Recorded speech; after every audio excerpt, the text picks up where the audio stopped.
नमस्कार दोस्तों, आज डेट है 21 अप्रैल 2022। स्वागत है आपका दैनिक जागरण के न्यू डिस्कशन में। फ्रेंड्स, आपको डिस्कशन करने से पहले मैं एक चीज़ बता दूं कि वीडियो अपलोड हो रहा है वो है डेली टारगेट का। ठीक है, ये अपना बुद्धाइस टेलीग्राम चैनल है, यूट्यूब चैनल।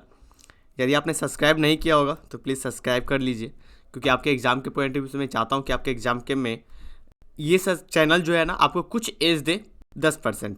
ठीक है, 90% आपका ही रहेगा, मेरी तरफ से कुछ आपके हेल्प मिले। इसमें ना हम डेली टारगेट देते हैं कि आपको टारगेट बीट करना था। कल कुछ टेक्निकल इशू के कारण टारगेट 2 अपलोड नहीं हो पाया था। टारगेट 2 ऑलरेडी आज अपलोड हो चुका है, तो आप टारगेट 2 जाके देख लीजिए। टारगेट 1 पे है, आप होम बटन पे आएंगे, प्ले लिस्ट पे जाइएगा। प्ले लिस्ट में जाके एक अलग से है यूपीएससी डेली टारगेट, इसको आप सब्सक्राइब करके इसको करके तो इसमें हर एक चीज़ को देखते रहेंगे, अपडेट करते रहेंगे। ये डेली आपको 6 बजे सुबह में अपडेट हो जाएगा आपके पास। आप जब कभी सो के उठेंगे तो आपके पास टारगेट आ जाएगा कि आपको क्या पढ़ना है। ठीक है, आज के डेट में वो एवरीडे आपको आ जाएगा। ये आपके एग्जाम के पॉइंट ऑफ व्यू से बहुत ही इंपॉर्टेंट हो जाता है। देखिए, टारगेट छोटा छोटा ही मैं दे रहा हूँ, क्योंकि टारगेट हमेशा ना छोटा ही बनाया जाता है। ठीक है, तो टारगेट हम छोटा छोटा दे रहे हैं, लेकिन एक टाइम आएगा जो आप कंटिन्यू रहोगे। आज से यदि कंटिन्यू रहते हैं, राइट, और एक टाइम आएगा जब आप यहाँ पे होगे, राइट, और जो आज यहाँ से टारगेट उठाएगा ना, वो कल के डेट में यहाँ पे होगा। क्यों पता है? क्यों? एक बार हम देख लेते हैं कि 5 सब्जेक्ट पढ़ लेंगे, 6 सब्जेक्ट एक ही दिन में पढ़ लेंगे, 4 पूरा लक्ष्मीकांत एक ही दिन में ख़त्म कर लेंगे। ये पॉसिबल नहीं है, ये सब प्रैक्टिकली चीज़ें नहीं है। देखो, यहाँ पे एग्जाम में आते हो ना, प्रैक्टिकली चीज़ें सोचो। ठीक है, क्या चीज़ें प्रैक्टिकली है। अब आप ऐसे जीनियस वाला काम मत करो, क्योंकि हम मान के चलते हैं कि हम लोग एक नॉर्मल इंसान है। ठीक है, जीनियस नहीं है, राइट। तो ये आप चैनल को सब्सक्राइब करके और उसको आप लिंक को देख सकते हैं। डेली बाय अपना टारगेट कंटिन्यू कर सकते हैं। आज से आपको मैप ऑफ द डे मिलेगा एवरी डे, कि हर एक दिन आपको मैप मिलेगा, राइट। तो मैप ऑफ द डे आज जो मैप है वो है इजराइल का मैप है। इसमें देख लीजिए, ये मैप ऑफ द डे जो है ना, वो आपके एग्ज़ाम के पॉइंट ऑफ व्यू से इंपॉर्टेंट होता है। जितने भी करंट में जो रहता है ना, करंट में जितने भी लोकेशन रहता है, हम उसको आपको एक एक दिन करके आपको कवर करते रहेंगे। जिससे क्या होगा कि आपकी एग्ज़ाम के टाइम में आपको याद करने में, आपको मैप से करने में, क्योंकि ज्योग्राफी जो है ना, ज्योग्राफी का जो पोर्शन है और पीटी में जो क्वेश्चन आता है, उसमें 70% जो योगदान होता है वो मैप का होता है, डायरेक्ट या इनडायरेक्ट रूप से। तो इसलिए मैप आपके लिए बहुत ही इंपॉर्टेंट हो जाता है। अब देखिए, मैप ऑफ द डे के में एक चीज़ें मैं बताऊँ सल्यूशन, कि आप एक काम करिए, एक पेज भी लीजिए, A4 साइज पेज लीजिएगा। ठीक है, A4 साइज पेज लेने के बाद आप क्या करिए, जैसे आज आप डेट डालिए, इधर आप 2 कॉलम बना लीजिए। इसमें आप डेट डाल लीजिए कि इस डेट में कौन सा आएगा, इसका मैप देख लीजिए, राइट। मैप में कौन सा लोकेशन यहाँ पे डालिए, लोकेशन कौन पे है, तो सारे को देखते रहिए। तो एक दिन ऐसा आएगा कि जब आप रिवीजन करेंगे, जैसे आपने अभी देखते रहिए, तो आज जो आपने देखा वो फिर कल आप क्या करेंगे, इसको रिवीजन कर लीजिए। अब देखिए, रिवीजन जो होता है ना, बहुत स्टूडेंट पूछते हैं रिवीजन कैसे करना चाहिए। मैं सिंपल सा बताता हूँ। आपने जो आज पढ़ा, जैसे मैंने टारगेट डे 1 दिया, ठीक है, आज डे 1 था, कल डे 2 होगा। ठीक है, जब हम डे 2 दूंगा तो आपको क्या करना है, पहले डे 1 का रिवीजन करना है, डे 1 का रिवीजन करना है और डे 2 की तैयारी करनी है। अब समझिए, जब हम डे 3 पे जाएंगे तो डे 2 का रिवीजन करेंगे, डे 3 का तैयारी करेंगे। इस तरह से आप जब 1 वीक करेंगे, 1 वीक, तो संडे जो आता है ना, वो रिवीजन का आता है। संडे को कुछ आप नया मत पढ़िए। ठीक है, इसलिए मैं वीडियो भी अपलोड नहीं करता हूँ दैनिक जागरण का। तो नया आपको नहीं पढ़ना है, उसमें क्या करना है, रिवीजन करना है। जितने भी आपने 1 वीक में पढ़ा है, ठीक है, उसको लेके बैठिए और रिवीजन करिए। तो इससे क्या हो गया कि आप देखिए कि आपका एक हफ्ते में 3 बार रिवीजन हो गया, राइट, 3 बार रिवीजन हो गया। Okay, map of the day में ऐसे ही करिए कि जैसे आज मैंने इजराइल बताया, तो इजराइल, कल मैं दूसरा जो बताऊंगा उस मैप को देखने से पहले इजराइल का मैप देख ले, फिर इसका भी मैप देखे, फिर ऐसे करके चलेंगे। एक दिन संडे आएगा, संडे को आपको क्या करना है, पूरे का रिवीजन ले लेना है, राइट। तो ये होता है रूल रिवीजन का। ऐसे हम इस पर वीडियो एक डिटेल में बताएंगे कि रिवीजन किस तरह से आप कर सकते हैं कंटिन्यू रूप में। ठीक है, तो इस तरह से कर सकते हैं। चलिए अब हम मैप देख लेते हैं। मैंने तरीका बता दिया थोड़ा सा कि किस तरह से मैप को तैयार करते हैं, तो इसको प्लीज़ फॉलो करिए। क्या करिए, इजराइल के जो लिबियान, ठीक है, सीरिया, जॉर्डन, इजिप्ट, ठीक है, ये याद रखेंगे, सीरिया, जॉर्डन, इजिप्ट और लिबियान। ठीक है, ये देखिए, ये ना बहुत न्यूज में रहता है, गाजा पट्टी, ये यहाँ पे देख लीजिए, गाजा पट्टी यहाँ पे है। गाजा पट्टी का जो बॉर्डर है वो लगता है इजिप्ट से लगता है, और इधर जो लगता है वो भूमध्य सागर। ये जो आप सागर देख रहे हैं इसका नाम है भूमध्य सागर, राइट। ये जो है वेस्ट बैंक है। ये इजराइल वाला कभी हम इशू देखेंगे ना तो इसको डिटेल से देखेंगे। ये वेस्ट बैंक है, पहले जो था ना इसका कब्जा हुआ करता था, राइट। तो इस क्षेत्र पे अभी वो चीज़ें नहीं है। तो ये हो गया आपका क्या, इजराइल। ये पूरा का पार्ट हो जाएगा इजराइल, ओके, इजराइल हो गया। यहाँ पे है ना ये आपको दिखेगा रेड सी, रेड सी, राइट। तो ये आपको याद कर लेना है। इस तरफ जॉर्डन है, और ध्यान रखेंगे कि जो सऊदी अरब है, ठीक है, सऊदी अरबिया है, सऊदी अरब से इसका बाउंड्री नहीं लगता है। आपको कंफ्यूज कर दिया जाएगा कि सऊदी अरब से लगता है क्या, लेबनान से लगता है, सीरिया से लगता है, जॉर्डन से लगता है, इजिप्ट से लगता है, सऊदी अरब से बाउंड्री नहीं लगता है, राइट। तो यही था। चलिए नेक्स्ट आर्टिकल। अब न्यूज़पेपर हम डिस्कशन स्टार्ट करते हैं। हमारा डिस्कशन का जो पहला टॉपिक है वो टॉपिक है प्रोजेक्ट 75। प्रोजेक्ट 75 क्या है? पहले चीज़ हम देखते हैं कि प्रोजेक्ट 75 जो है इसके तहत स्वदेशी तकनीक पे जोर दिया गया, और इससे पनडुब्बी बनाया गया, ठीक है। पनडुब्बी जो होता है जो पानी के अंदर हमारे देश का रक्षा करता है, पनडुब्बी को बनाया गया, ठीक है। इसके तहत स्वदेशी के लिए इसमें किया जाता है, स्पार्किंग श्रेणी में रखा जाता है इसको। ये आधुनिक तकनीक से इसको बनाया जाता है, ठीक है। अवशोषण तकनीक कम जोर, मतलब अवशोषण तकनीक होना चाहिए, कम शोर वाला होना चाहिए, ज़्यादा शोर ना हो, ठीक है। हाइड्रोडायनेमिक होने के रूप में किया जाता है। अनुकूलित आकार होना चाहिए, आकार भी होना चाहिए जो अनुकूलित होना चाहिए, ऐसा नहीं है क्योंकि बहुत बड़ा भारी भरकम हमने कर दिया, ठीक है।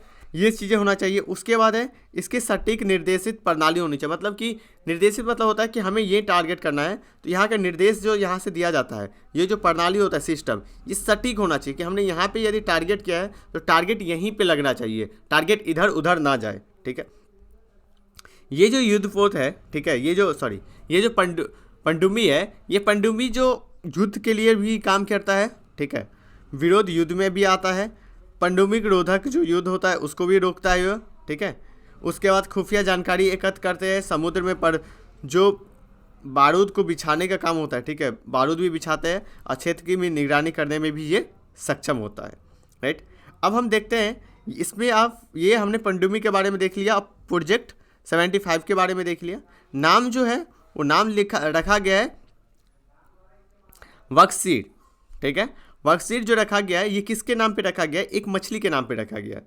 ये मछली कहाँ पे पाया जाता है? ये मछली पाया जाता है हिंद महासागर में, ठीक है, हिंद महासागर में वर्कशीट, जिसे हम क्या बोलते हैं, कौन सा है?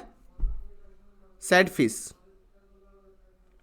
ठीक है, sand fish, okay, sand fish के नाम पे रखा गया है। इस पनडुब्बी जो था, ठीक है, वर्कशीट, ये पहली बार दिसंबर 1974 में अपना सेवा स्टार्ट किया था, ठीक है, इसको लाया गया था। लेकिन 1997 में ये रिटायर हो जाते हैं। देखिए, पनडुब्बी हो या युद्धपोत हो, सारे का ना एक टाइम ड्यूरेशन होता है, इतना ही टाइम तक वो काम कर पाते हैं, उसके बाद उसको वो ख़त्म हो जाता है, वो अब काम करने के सक्षम नहीं रहता है, ठीक है। तो उसको हम बोलते हैं कि सेवानिवृत्त हो गया। लेकिन परंतु अभी क्या किया गया है, इसको पुनः से फिर से मॉडिफाई करके फिर से इसको बनाया गया है, और इसी नाम से, मतलब पुराने जो जहाज़ का नाम था उसी नाम से इस जहाज़ का नाम रखा गया है। तो वही चीज़ें बताया गया है कि पुराने जहाज़, तो ये जो है वो 2 वर्सन है। पहला वर्सन कब लॉन्च किया गया था? 1974 में, आप याद रखेंगे। 1997 में क्या हो जाता है? सेवानिवृत्त हो जाता है। लेकिन अब 2022 में फिर से इसको एक्टिव किया गया है, और ये एक्टिव कहाँ किया जाएगा? हिंद प्रशांत क्षेत्रों में किया जाएगा, ठीक है। तो ये समझ गए पनडुब्बी का क्या क्या काम होता है, तकनीक से रिलेटेड होता है। प्रोजेक्ट 75, यदि आपसे पूछ दिया जाए कि प्रोजेक्ट 75 किससे रिलेटेड है, तो ये क्या है कि पनडुब्बी को डेवलप करने से संबंधित है, ठीक है। इसके अंतर्गत 6 को रखा गया था, राइट। इसमें ये जो है 6 को रखा गया था। ये पनडुब्बी जो है वो अंतिम वागीसर है, ठीक है। यहाँ तक समझ गए। चलिए, ये आर्टिकल हमने समझ लिया, नेक्स्ट आर्टिकल की ओर चलते हैं। नेक्स्ट आर्टिकल जो है, ये आर्टिकल मोदी जी के जो सरकार है ना, उन्होंने एक वीज़ा चालू किया है, ठीक है। नाम से समझिए, आयुष वीज़ा, ठीक है। ये आयुष वीज़ा क्या है? जो भी व्यक्ति, जो विदेश में कोई व्यक्ति रहता है, वो व्यक्ति यदि भारत आके ठीक है, भारत आके और चिकित्सा प्रणाली का उपयोग करता है। कौन से चिकित्सा प्रणाली का? पारंपरिक औषधि उत्पादन वाला जो प्रणाली है ना, ठीक है, उस प्रणाली का यदि वो इस्तेमाल करते हैं उसका, तो उनको जो वीज़ा मिलेगा वो मिलेगा आयुष वीज़ा।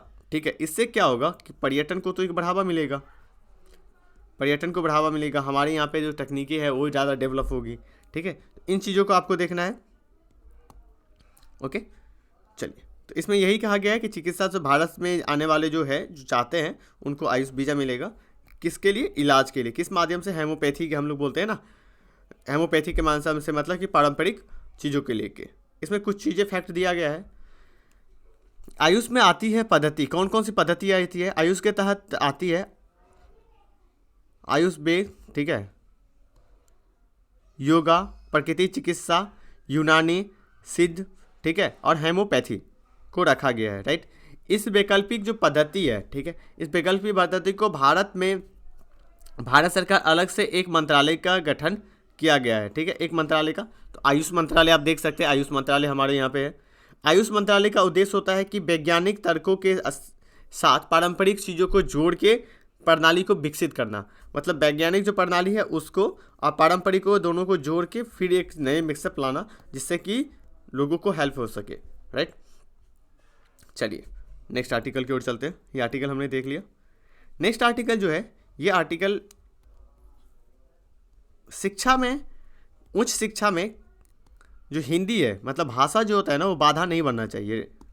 अब देखिए, उच्च शिक्षा में अभी तक क्या है कि जब आप ग्रेजुएशन तक जाते हैं ना, और कोई आईआईटी, आईआईएम में कोई भी चीज़ें आप करने जाते हैं, नर्स का भी कोर्स करने जाएंगे, तो पर भी आपको इंग्लिश आना चाहिए। ठीक है, यदि आपको इंग्लिश नहीं आता है तो आप रेस से बाहर हो जाते हो। जैसे हमारे यूपीएससी में एग्ज़ाम तो हिंदी में भी होता है, लेकिन आज के टाइम में क्या होता है कि रिजल्ट ज़्यादा ना आने के कारण बच्चे डिमोटिवेट रहते हैं। स्टूडेंट जो होता है ना, बहुत ज़्यादा डिमोटिवेट रहते हैं कि रिजल्ट आएगा नहीं आएगा, आधा टाइम तो वही वेस्ट कर देते हो। ठीक है, तो इन सारी चीज़ों को ख़त्म करके, ठीक है, आप अपने फोकस करिए अपनी स्ट्रेंथ पे। आपका जो स्ट्रेंथ है, देखो, आप ऐसा तो नहीं है कि इंग्लिश सीखने चले जाओगे, आपका भाषा हिंदी है तो भाषा को ही मजबूत करो, अपनी भाषा को ही मजबूत करो। तो इसमें बताया गया है कि हाल ही में सरकार ने इंजीनियरिंग कॉलेज में हिंदी को, शिक्षा को, मातृभाषा के जो शिक्षा को, इसको बढ़ावा दिया था। ठीक है, उसके साथ साथ अब सरकार क्या करेगी, अब जो दूसरी भाषा पे जो भी है, ठीक है, मातृभाषा है, उसके साथ साथ हिंदी हो, ठीक है, उसको इंग्लिश के लेके थोपा नहीं जाएगा, इंग्लिश को थोपने की बात नहीं की जाएगी। वो अल्टरनेटिव रूप से स्टूडेंट के पास, वैकल्पिक रूप से वो उनके पास मौजूद होगा, जो नई शिक्षा नीति के तहत भी बताया गया था। ठीक है, कि मातृभाषा में पढ़ाई होगी। राइट, तो उस चीज़ों को कहा गया है। अभी तक 19 जो इंजीनियरिंग कॉलेज है उसमें भाषा को, दूसरे भाषा को शिक्षा में लेने की अनुमति प्रदान कर दी गई है। ठीक है, चलिए नेक्स्ट आर्टिकल की ओर चलते हैं। नेक्स्ट आर्टिकल इस पेज के अंतर्गत नहीं है। इस पेज के अंतर्गत एक आर्टिकल है कि रूस को लेके भारत पे दबाव नहीं बनाया जाएगा। देखिए, अभी ब्रिटेन के जो प्रधानमंत्री है वो भारत के दौरे पे आने वाले हैं। अब भारत के दौरे पे आने वाले ब्रिटेन जो है ना, ये यूएसए के एलाई कंट्री है, यूएसए के साथ है, मतलब मान लीजिए चेला है। ठीक है, ऐसा वर्ड नहीं यूज़ कर सकते, लेकिन नॉर्मल सा समझिएगा। ठीक है, तो ऐसा कयास लगाया जाता था कि क्या रूस के मुद्दे पे भारत पे दबाव बनाएगा ब्रिटेन, तो इसका आंसर आता है नहीं, भारत दबाव नहीं, ब्रिटेन दबाव नहीं बनाएगा, क्योंकि हमारी जो है ना अपनी स्वतंत्र विदेश नीति है। हम किसी के दबाव में आके, एक कहावत है ना, जब से यूएसए के दबाव में आके तो हमने कुछ किया ही नहीं, तो ये चुंदू पुंदू सा देश क्या करेगा हमें। ठीक है, तो ब्रिटेन जो है ना, ब्रिटेन को हम चुंदू पुंदू से देश नहीं बता सकते, लेकिन एक चीज़ें बता सकते हैं कि जब सुपर पावर की जगह पे तो थोड़ा सा छोटा ही देश है। जब हमने यूएसए को यूएसए में जाके करारा जवाब दे के आया है, तो ये तो हमारे यही है। ठीक है, तो ये जवाब नहीं बनाएगा दबाव, तो इसी से संबंधित था। अभी ये भारत के दौरे पे आएंगे भारत के दौरे पे आएंगे, फिर उसमें डिटेल से डिस्कस होगा कि क्या चीज़ें होती है। राइट, चलिए नेक्स्ट आर्टिकल की ओर चलते हैं। नेक्स्ट आर्टिकल ये आर्टिकल है कि अभी हाल ही में 21 तारीख जो था, उसको सिविल सेवक दिवस के रूप में मनाया जाता है। ठीक है, ये आपको समझने की ज़रूरत है, पता है क्यों 21 को, ठीक है, 21 अप्रैल को सिविल सेवक के रूप में मनाता है। क्या जा रहा है, ये है केंद्रीय मंत्री जितेंद्र सिंह। ये बताते हैं कि शासन के जो नए मॉडल हैं, ठीक है, उस पर जो नौकरशाह होते हैं, ठीक है, ब्यूरोक्रेट जो होते हैं, वो नागरिकों के प्रति रवैया जो होता है ना उनका, वो अपने हित को ना, उनके हितों को ध्यान में रखे होते हैं, अपने हित नहीं, उनके हितों को। तो मतलब कि हमारा एक ही कथन होता है, हमारा जो दायित्व होता है ना, जवाबदेही जो होता है वो जनता के प्रति होता है, राइट। हमारा कर्तव्य होता है कि आम लोगों को सेवा करने में अपनी टाइम को समर्पित करना, हमारा सेवा वही चीज़ें है। हमारा यहाँ पे ड्यूटी क्या है, आम लोगों की प्रॉब्लम को सॉल्व करना, ठीक है, वही यहाँ पे बताया जाता है इनके द्वारा। ओके, आप प्रशासन को किस तरह से बेहतर कर सकते हैं। मोदी जी का जो कहना था कि मिनिमम सरकार होना चाहिए, मैक्सिमम गवर्नेंस हो जाना चाहिए, अधिकतम शासन होना चाहिए, मिनिमम गवर्नमेंट मैक्सिमम गवर्नेंस, ठीक है। तो ये जो मॉडल है ना, इसका उल्लेख किया गया है। इस उल्लेख का जो चीज़ें होती है ना, उसको आपको सामने निकाल के आना है, राइट। कि ज़्यादा आपको मंत्रालय ये चीज़ें की ज़रूरत नहीं है, आप थोड़ा ही सा रहिए, लेकिन काम जो है ना वो इफेक्टिव होना चाहिए। और किसके जवाबदेही किसके प्रति होना चाहिए, नागरिकों के प्रति जवाबदेही होने की ज़रूरत है, ठीक है, वो चीज़ें होती है। इसके बाद ये हर समय बनता है, ठीक है। अब आपको पता है कि स्वतंत्रता के बाद पहले जो हमारे गृह मंत्री थे सरदार वल्लभ भाई पटेल, इन्होंने बताया था कि IAS जो ऑफिसर होता है, ये जो ब्यूरोक्रेट है, इनको हमें लेने की ज़रूरत है, अडॉप्ट करने की ज़रूरत है प्रशासनिक सेवा को। तो हमने प्रशासनिक सेवा को किया था, और पहली बार इन्होंने जो संबोधन किया था 21 तारीख को, तो उसी दिन से सिविल सेवक दिवस के रूप में मनाया जाता है।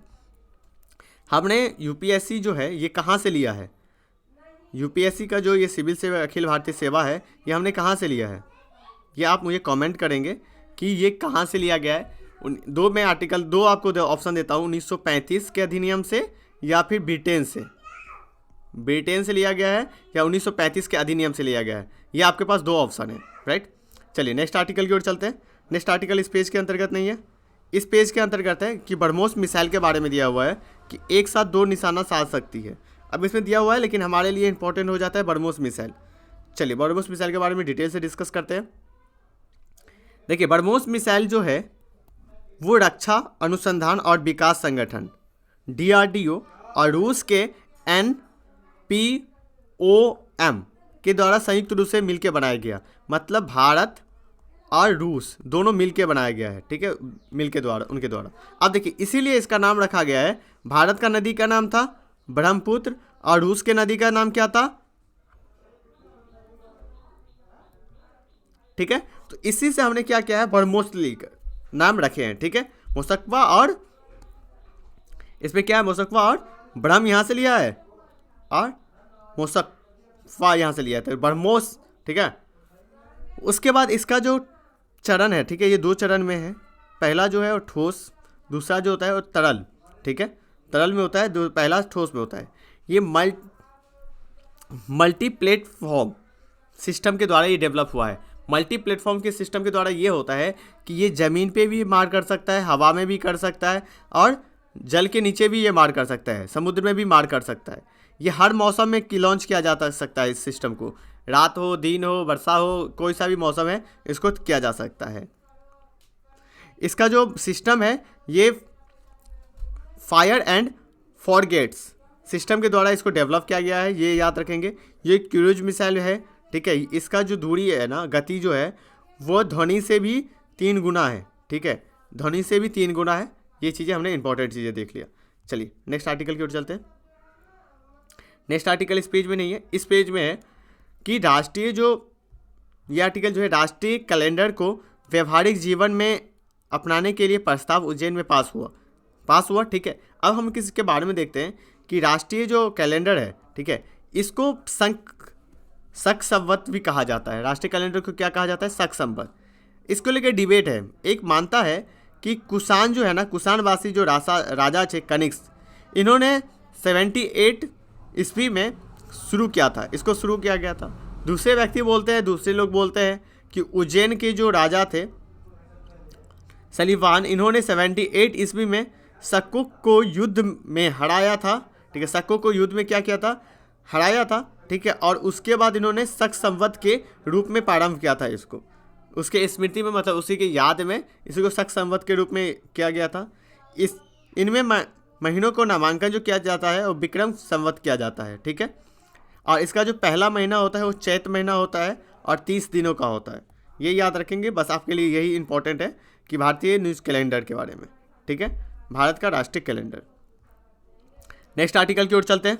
नेक्स्ट आर्टिकल इस पेज के अंतर्गत नहीं है, इस पेज के अंतर्गत है कि अभी हाल ही में बहुत ज़्यादा डिबेट चल रहा है कि भारत ना विश्व में क्या हो रहा है, अन्नदाता के रूप में भारत तैयार है। अब भारत अन्नदाता के रूप में तैयार है, भारत ऐसा क्यों हुआ? क्योंकि भारत ने डब्ल्यूटीओ के सामने बोला, मोदी जी ने बोला कि यदि डब्ल्यूटीओ हमें अनुमति देता है तो फिर हम वर्ल्ड में गेहूं का निर्यात करने के लिए तैयार है। ऐसा क्यों हुआ ये समझिए। ऐसा इसलिए हुआ कि अभी गेहूं का क्राइसिस आ गया। क्राइसिस कैसे आ गया कि यूक्रेन और रसिया ना बहुत ज़्यादा गेहूं का क्या करता है, निर्यात करता है। और ये दोनों अब निर्यात क्या करेंगे, ये दोनों तो वॉर कर रहे हैं, ठीक है, युद्ध लड़ रहे हैं। तो 17% जो है ना इनकी भागीदारी है निर्यात में, पूरे वर्ल्ड में 17% इनकी भागीदारी होती है। तो इसीलिए अभी तो यहाँ पे प्रभावित है। तो भारत इसी के लिए अनुमान लिया गया है। अब आपसे एक मन में आएगा कि भारत ने क्यों अनुमति क्यों चाहिए भारत को? अरे भारत के पास भैया गेहूं है, भेज दो। तो ऐसा नहीं होता है, आपको अनुमति लेना पड़ता है। देखिए डब्ल्यूटीओ जो है वो व्यापार नियम करने वाली एक बहुसदस्यीय संस्था है। इसकी जो सदस्य है टोटल 164 सदस्य है, ठीक है। भारत शुरुआती सदस्य है, मतलब जब स्थापना हुआ तभी से सदस्य है। विश्व का 98% जो व्यापार होता है, ठीक है, विश्व का जो 98% व्यापार होता है वो 1995 में बने डब्ल्यूटीओ के नियम के अनुसार ही होता है। तो इसकी रोल आप समझ सकते हैं। 45% जो है 95%, सॉरी 45 नहीं, सॉरी एक मिनट 98%, ठीक है। 98% जो है वो किसके तहत होता है? वो होता है डब्ल्यूटीओ के माध्यम से। डब्ल्यूटीओ में एक जो चीज़ें होती है, जैसे आप देखोगे यूएनएससी, ठीक है, यूएनएससी में क्या होता है, सुरक्षा परिषद में बात, यूएनएससी मतलब सुरक्षा परिषद। उसमें क्या होता है कि 5 देशों के पास वीटो शक्ति है, लेकिन यहाँ पे किसी के पास वीटो पावर नहीं है, सभी के पास अधिकार बराबर है, ठीक है। भारत भी इसका सदस्य देश है, इसलिए वो किसी भी देश को बड़ी मात्रा में किसी भी चीज़ों का उत्पादन करने के लिए डब्ल्यूटीओ से उसको क्या लेना पड़ेगा, अनुमति लेना पड़ेगा, ठीक है। यदि क्या है वो भारत एक क्या है कि सदस्य देश है। यदि आप भारी मात्रा में, बहुत बड़ी मात्रा में यदि आप डंप करना चाहते हैं कहीं पे, नहीं तो आपको डंपिंग ड्यूटी लगा देगा, अनलीगल तरीके से करेंगे। तो यदि डंप करते हैं तो आपको क्या करना पड़ेगा, डब्ल्यूटीओ से अनुमति लेनी पड़ेगी, ठीक है। यदि कोई देश कोई उत्पादन जो है ना वो निर्यात कर किया जाता है तो फिर उसके लिए कि इजाज़त लेना पड़ता है, इजाज़त अनिवार्य हो जाता है, ठीक है। चलिए आपने समझ लिया, बस ये आर्टिकल यही था, उसको आप ज़्यादा डिटेल में नहीं जानने की ज़रूरत है। अभी अमेरिका के राष्ट्रपति के साथ हुआ था तो इसको भी चीज़ें हैं। चलिए नेक्स्ट आर्टिकल की ओर चलते हैं। नेक्स्ट आर्टिकल इस पेज के अंतर्गत नहीं है। देखिए ये आर्टिकल थोड़ा सा ना मुझे ऐसा था कि ये आर्टिकल मुझे ठीक ठाक लगा, पहले मैंने पढ़ा, लेकिन बाद में ना मुझे वो ऐसा कुछ निकल के नहीं आया, ठीक है। राइटर एक ही चीज़ इसमें बात करते हैं कि आप श्रीलंका का हालात देख रहे हो। श्रीलंका का हालात देखिए, आज के डेट में ना लोगों के पास पानी नहीं है, खाने के लिए नहीं है। ये हालात क्यों हुआ पता है? वहाँ का अर्थव्यवस्था का कुप्रबंधन, जो अर्थव्यवस्था का कुप्रबंधन हुआ ना, वही इसका सबसे बड़ी चीज़ है। वही हालात ना भारत में होने जा रहा है। भारत में भी एक ऐसा समय आएगा कि ऐसा ही हो सकता है। ऐसा क्यों? क्योंकि आप देख सकते हो कि सभी सरकार ना आजकल मुफ्तखोरी, मतलब कि फ्री के नाम पे ना वोट ले लेते हैं, ठीक है। इलेक्शन खड़ा हुए, आप ये राइटर जो है वो बात कर रहे हैं पंजाब का, कि पंजाब में क्या किया गया है, 300 यूनिट तक बिजली माफ़ किया गया है। लेकिन पंजाब का हालत देखिए, पंजाब में जीडीपी के मुकाबले इनके पास अभी भी जो है ना वो 52% के क्या है, घाटा है वित्तीय, ठीक है, कर्ज है। अब कर्ज में रह के आप अयासी करो, ये क्या सही तो नहीं होता है ना, राइट। तो वो चीज़ें होता है कि 300 यूनिट। अब देखिए एक ना एक टाइम तो अभी आपको लगेगा कि लाभ है, लेकिन बाद में क्या होगा, वही चीज़ें आपको नुकसान करेगा, राइट। तो ये जो हमारे यहाँ पे जो मुफ्तखोरी वाला चीज़ें चल रही है ना, वो कहीं ना कहीं भारतीय अर्थव्यवस्था के लिए ये हानिकारक हो सकता है, ठीक है।